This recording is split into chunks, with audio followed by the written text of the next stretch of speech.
Superheavy Samurai can do a 1-card combo Coelacanth without even using up the normal summon? What can Superheavy Samurai do for Ghoti? It gives you a second way to get Aerian Post that doesn't use up the normal summon. So if one fails, you can perform the other combo. One of the biggest choke points in Ghoti is an Imperm or Veiler targeting Aerian Post. With the Superheavy Samurai engine, if Aerian Post is negated, we can still Pendulum Summon and continue our combo. Superheavy Samurai can also special summon Crystal Wing Synchro Dragon to negate monster effects like Nibiru before you special summon Coelacanth. Taking a look at the deck list, we have a Superheavy Samurai engine with 8 cards. The 3 Wakaushi are our 1-card starters. 3 Motorbike searches for Wakaushi. Big Benkei and Soul Claw are garnets that can be dead if you draw them. Some people might be tempted to increase the number of Big Benkei in your deck to 2 copies to reduce bricks. This is because Wakaushi searches for Big Benkei and places it in the Pendulum Zone, so if you happen to draw Big Benkei with Wakaushi, then it means you have 1 less card in your hand than you otherwise would have if you searched for Big Benkei instead. Drawing Big Benkei without Wakaushi is a dead card, so if you drop a Benkei and it always leads to a 4-card hand, adding more copies of Big Benkei will only increase the probability of drawing 4 cards in your opening turn. And this deck has space for 12 hand traps and board breakers. Because we're using the Superheavy Samurai engine, we cannot use spell and trap cards like Imperm because they will turn off Wakaushi. Wakaushi needs no spell and trap cards in the graveyard to search for Big Benkei. You can still add spell and trap cards that activate after you have already used Wakaushi's effect. Things like Super Poly, Talents, even Ready Fusions. In the extra deck, because we're up against a graveyard-centric meta, we're running Herald of Arc Light. This card will banish any card sent from the main deck or hand. This also means it shuts off the effects of Veiler and Droll and Lock, which are hand traps that need to be sent to the graveyard to activate. So you're going to have to weigh how impactful Droll and Lock and Veiler are in the current decks that you're up against, because it just might be better to side deck them if you are using Herald of Arc Light as part of your main combo. Let's start out with our 1-card combo. We'll activate the Pendulum effect of Wakaushi, place a Big Benkei in the other Pendulum Zone, and special summon Wakaushi.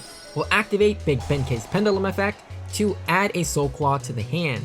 Then we'll equip Soul Claw to Wakaushi and activate Soul Claw to special summon Soul Claw. Then we can Synchro Summon into Aerian Post with Wakaushi and Soul Claw. Activate the effect on Aerian Post on Chain Link 1, and on Chain Link 2 we'll activate Wakaushi.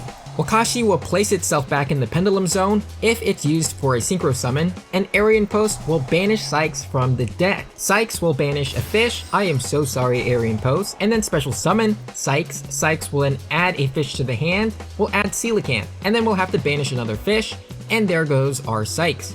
Now we can Pendulum Summon the big fish, we'll activate the big fish, and special summon Leafish, Shift, Kith, and Paces.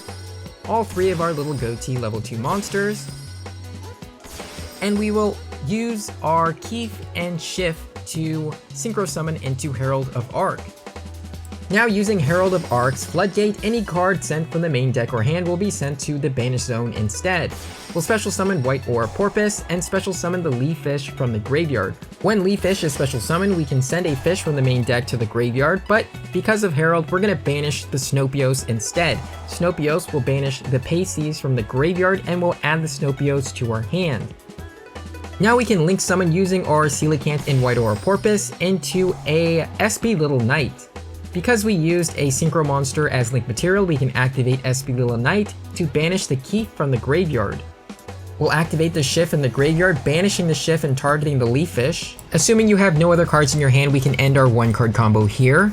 We haven't used up the normal summon, so if we wanted to, we could normal summon the Tuna and Synchro with Leafish into an Aerian Post. On the standby phase, we're going to get our Keith, we're going to get the Paces and Shift back, and if the opponent does special summon, we'll activate Keith to special summon the Aerian Post banished, or we can even special summon the Sykes. With SP, Herald, Keith, Paces, Shift, and Snopios with Zep, that will give you about 6 disruption. There is a better combo that allows you to special summon Crystal Wing before you commit to your Coelacanth combo, allowing you to negate monster effects, so then you can out Nibiru.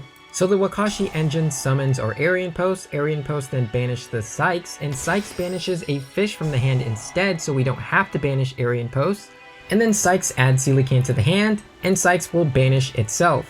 We'll then special summon a level 2 tuner. We can use Alvain or our Assault Synchron, and then synchro into Arian Post with our Crystal Wing. Now Crystal Wing is summoned on the 6th summon, so if the opponent had a nib, they could use it before we summon Crystal Wing, which is fine with us because it means they're not nibbing our Coelacanth combo.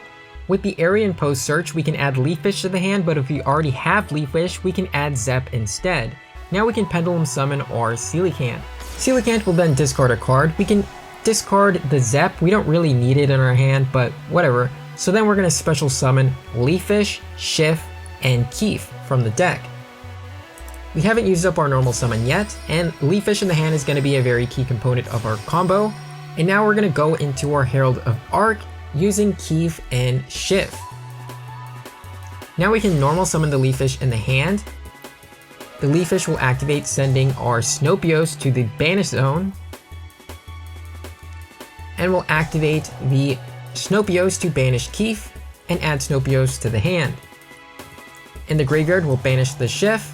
You don't want to forget to banish the Shift now because if you wait until later in the combo, you may not have any fish on the field.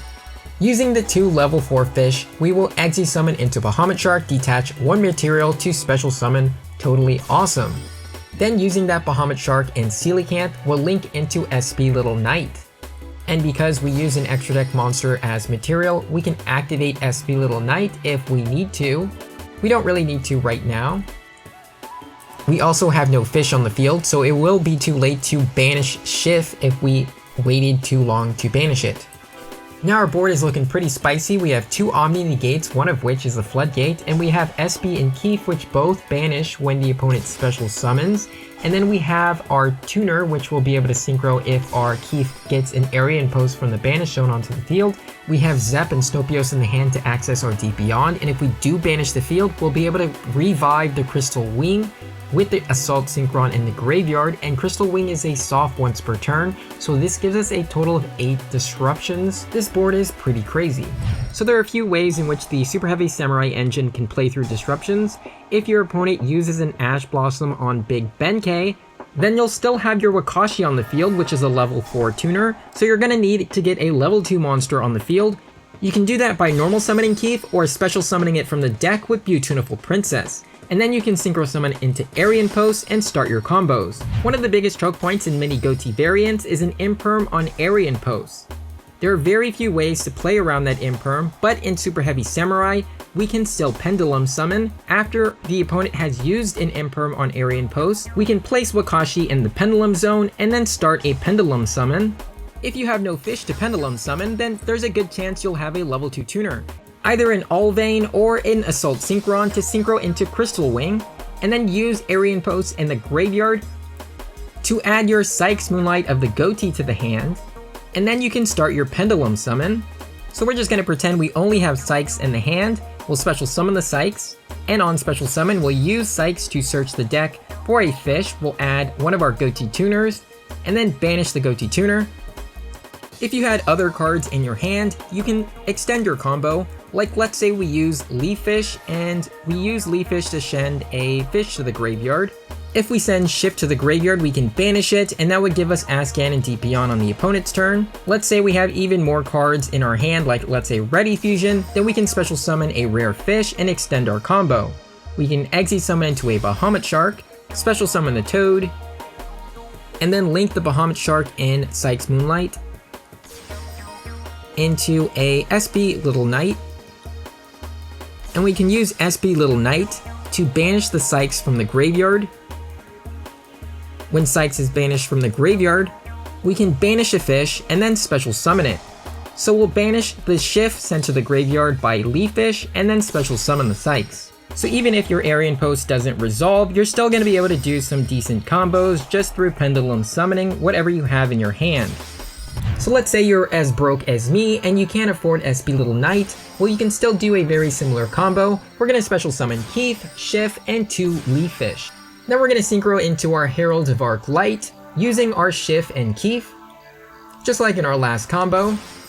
Then with the 2 level 4 Leaf Fishes, we will Exi summon into a Bahamut Shark in the extra monster zone, detach 1 material so we can special summon our Totally Awesome from the extra deck. Then we can link summon using our Coelacanth and Bahamut Shark into a Marentis Coral Anemone. and then we can special summon our Leafish from the graveyard. When Leafish is special summoned, we can activate its effect to send a fish from the deck to the graveyard, and Harrow will banish it instead. We'll banish the Snopios, and then use Snopios to banish the Keef and add Snopios to the hand, and then banish the Shift.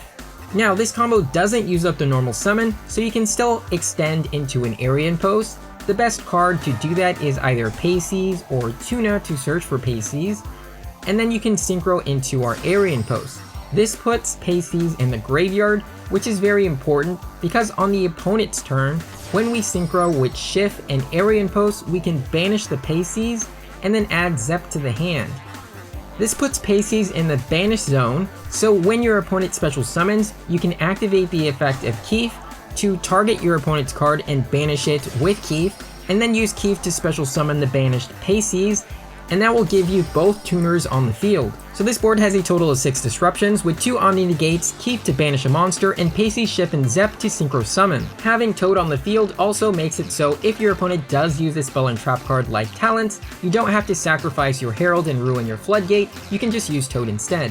Herald of Arclight is not the only card that can help us counter a graveyard-centric meta. Next time we'll look at some more Superheavy Samurai combos, but this time we're going to be using Abyss Dweller. If you have any more tips for Superheavy Samurai Ghoti players, drop them in the comments below. I'll see you guys next time.